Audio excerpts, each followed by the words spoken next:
Tales of Grace's F, a game that I have talked about a decent bit on this channel, is the first of hopefully many games to be re-released onto modern consoles as part of the series' 30th anniversary remaster project. And if you have seen my other videos talking about the franchise, you might remember that I've always called Grace's my favorite of the many games in the series, so this was definitely a title that I was very much looking forward to revisiting when it was announced. So now that it's been out for a while, and I've just recently finished up pretty much all there is to do in the game, I thought I would make a full video talking about both my thoughts on the game and the remaster itself. I think that there's a lot of times in life when you revisit something that you once loved, only to realize that maybe you don't like it as much as you used to. Either you've outgrown it, maybe your tastes have changed a little bit, or you've just plainly moved on, and I won't lie, I've gone through that a couple times. However, in the case of Tales of Grace's F, fortunately, this is not one of those times. It had been a couple years since I originally played the Western release of this game on the PlayStation 3, so I was very open to the idea that it might not hold up as much in my mind, but no, if anything, I liked it more. Playing through this remaster has solidified the idea in my mind that this game is not only the standout of the series, but maybe even one of the best action games, period. There is just tons of things that I love here. And sure, there are a few things that I'm not so huge on, but I am very excited to dive deep into each side of that spectrum in this video. First and foremost, the battle system I think is one of the greatest accomplishments to ever come out of this series. The style shift linear motion battle system is probably the most downright addicted I have ever been to a game's combat system.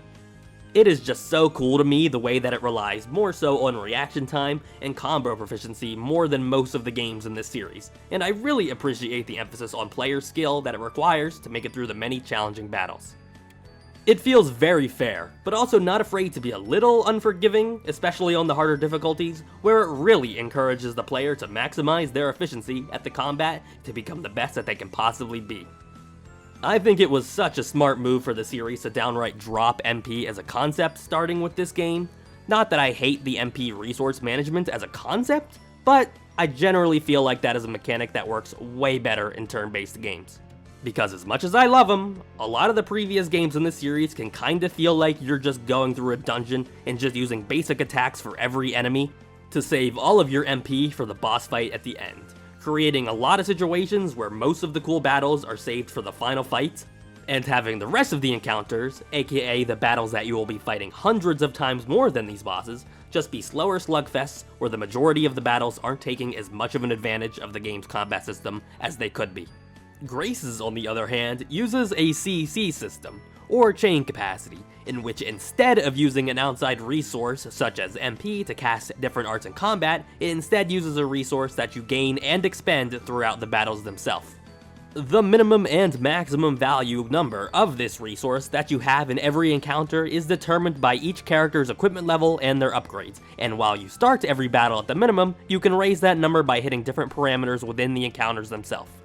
Actions like hitting combos, striking weaknesses, perfect dodging enemy attacks are all things that can raise this value all the way up to the maximum based on equipment. And with each art having a CC cost, having a higher number means going for longer combos, allowing access to higher tier arts, and being able to cast said arts quicker the further down in a chain that you are. It just makes every battle feel so rewarding and fun because the combat is just that, so rewarding and fun. And when you aren't stuck conserving resources throughout an entire dungeon just for one battle at the end, it really lets you go all out in every single battle. The characters within battle are also so incredibly satisfying to learn, play, and master. I think that this is the only game in the series where I can confidently say that each and every character is both extremely fun and extremely rewarding, as well as very much being worth learning how to play. The different character movesets take so much advantage over the battle system, and they're all so unique, playing very heavily into the strengths of this game's battle system. I kind of think that this game is honestly worth 6 playthroughs, just so you have the length of the full game to learn and enjoy every single character. My favorite character to play, however, as well as the one that I played on my most recent playthrough of this remaster, has got to be Pascal. Her high-risk, high-reward gameplay style of zipping around the battlefield casting these devastatingly powerful arts in succession of one another, all while avoiding getting one-tapped by the enemies. She's always been my favorite, and I just adore the amount of options that she has in regards to spells and attack arts, having all sorts of options for striking enemy weaknesses. Striking said enemy weaknesses is also definitely something that you want to be paying a lot of attention to in combat, as the more that you strike, the greater the damage multiplier throughout the rest of the combo. So if you want to keep pumping out this consistent damage, it is important to keep in mind enemy attributes when setting your arts before and switching them out during combat. But enough about the combat. The other aspect of this game that really endears me to it is the title system. The Tales series is always experimenting with different title mechanics throughout each of its different games, and I think that it's at its best here by far.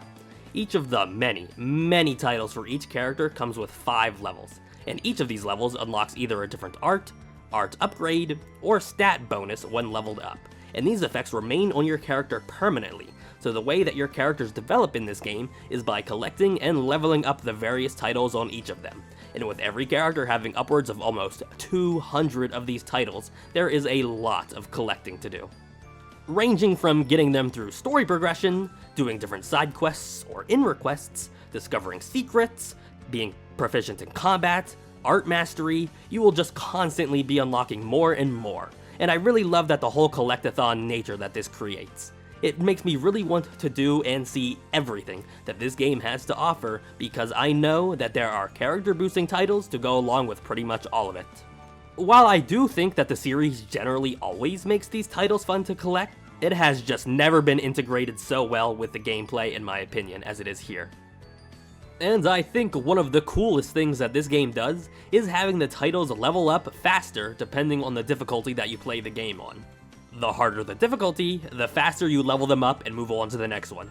It really makes you want to play on the hardest difficulty available, which is really hard by the way, in order to efficiently flesh out your characters faster. It results in such a cycle where you really try to force yourself to master the incredibly deep combat so you can play the harder difficulties which level the titles faster, which scratches that collectathon itch even more and unlocks even more gameplay options. I think the battle system is more than fun enough on its own, but the fact that it's part of this super addicting and rewarding cycle of player efficiency and agency, it just goes up even another level. Dualizing is another aspect of the gameplay that I really haven't touched on yet. It's where you mix and combine different items to craft upgraded weapons, armor, food, and for quest items that you trade in for SP and titles. This is primarily where you will be doing all of your equipment upgrades to raise their stats and the minimum and maximum CC values. You also gain different gems by playing and winning battles on harder difficulties, and you use these gems to combine with the different armaments to craft and temper and upgrade them all the way through the game. It is not my favorite equipment system in the series, mostly due to the fact that it can kinda just feel tedious, like you're just going through the motions, tempering everyone's equipment, but it does get the job done. I mostly just enjoy dualizing in order to complete a lot of the different and rewarding in-world quests. Some of the things that I'm not so huge on about this game, however, are for one, the art direction. And that is absolutely no hate on the late Mutsumi Inomata. I think her work and character design for this game is honestly incredible. And looking at a lot of the concept and promotional arts for this game really makes me wish that the game looked a lot closer to her original designs. And then I look at the actual in-game models. They look like Harvest Moon Wii characters, and that is not a compliment. I think that this is the worst the series has ever looked, and I really don't think there will ever be any competition. And I'm not going to claim to know or understand why or how it looks like this. Like, maybe there were hardware restrictions in having to create this game for the Nintendo Wii in Japan, or if it's the style that most suited the battle camera, but no matter what, I am just not a fan. And seeing it in high definition this time around is really not doing it any favors either. The only other thing that really annoys me about the gameplay loop is I find it to be incredibly tedious navigating the world. This game does not feature a world map, and all of the locations are placed on very linear routes separated by ocean ports. This wouldn't normally be a problem for me, but it's the absence of fast travel. I mean, there is fast travel, but it's not something that you unlock until literally right before the final dungeon of the main game. That means if you want to or need to go back to a previous location for any reason, be it for a side quest, to turn in an inner quest, or just to gather materials, you either have to literally walk all of the way back through the different routes, or just wait until the story takes you back in the area, and that can take literal hours. This is only really a minor nitpick, as there's really only a select few rare missable things in this game, and there's really not that much harm in waiting, but it sort of just makes walking through the world feel tedious sometimes. I mean, there are the Turtles transports, but they only take you to places on the same island or within the same route. I mean, it's helped a little bit by the addition of the sprint button added in this remaster, but it just feels like a completely different game when you finally unlock fast travel 98% of the way through the game, and I kind of wish that it was just there from the get-go. And another thing, if you have seen my other videos where I've talked about this game, you might remember me mentioning that I wasn't really huge on the story and the writing of this game, and while there are a few aspects here that I really do enjoy and appreciate, that opinion of mine largely remains true. While I'm not going to hark on the game for not doing something that it's not really setting out or attempting to do, I just feel like this series has so many games with such really strong writing, with well thought out and emotional plots and characters, and while I understand that this game isn't really going for all that, more so just a lighthearted comedy adventure romp, I do wish that it made a bit more of an effort because I do kind of like the cast, well, some of them at least. The story just feels so unfocused. It feels like things are just happening, and every chapter boils down to a go here and do this task. It's littered with just an insane amount of in-universe terminology that the world building doesn't really do a good job of making me care to learn about or be interested in, and it just expects the player to know what each of the characters are talking about. Like, sure, I eventually figured out what the world's Valkanus and Elith meant in regards to the world and what the heck the Amarcians were, but I never really cared. And it kind of feels like things just randomly happen for 60 hours straight, but nothing ever really feels like it gets resolved before it's time to move on to the next thing. The world at large is just so uninteresting to me, and there are really only 3 to 5 named side characters that are even remotely plot relevant. I feel like every other game in the series that I've played does such a good job of keeping me invested into the world and the characters, and excited to find out what happens next, but that was just not here. Speaking of the characters, I definitely find them to also be a really mixed bag, with a few exceptions. Like, I'm sorry to all of the Malik stans out there, if there are any, but he has to be the most nothing, boring character in the entire series. He is like semi-plot relevance for half a chapter, but before and after that for the entire rest of the game, he really only just stands in the background. I think his dynamic with Sophie is super funny, as the game alludes to it, and doing some of the side quests and watching the skits that explore his goofier side a little bit is kind of enjoyable, but there really isn't that much to go on. Sharia is another character that I think is almost as bad as Malik. I think she starts off with so much potential. Her shaky relationship with Asbel after the time skip, where everything is tense and confrontational because of their past, could have really made for a great dynamic to explore and sort of resolve throughout the course of the game, but it is resolved almost immediately. And then boom, she joins Malik on the sidelines as a character who really just reacts to things. I think she's a little better than Malik at least, because she's generally more talkative and involved in a lot of the conversations, which allows her to have more chemistry with the rest of the party, but the game just does not give her at all that much to do after those first few hours. If you've played Tales of Vesperia, you know how Patty was added as a brand new character in a re-release, so it was kind of awkward fitting her into the story. Like, she wasn't in the original script, so there really wasn't that much for her to do or say outside of just the general 1 or 2 word reactions in response to different cutscenes without adding much to the plot. That is exactly how Malik and Sharia felt to me outside of the half a chapter where they were plot relevant, but they were written to be main characters in the original script of the game, so it is far less excusable to me here.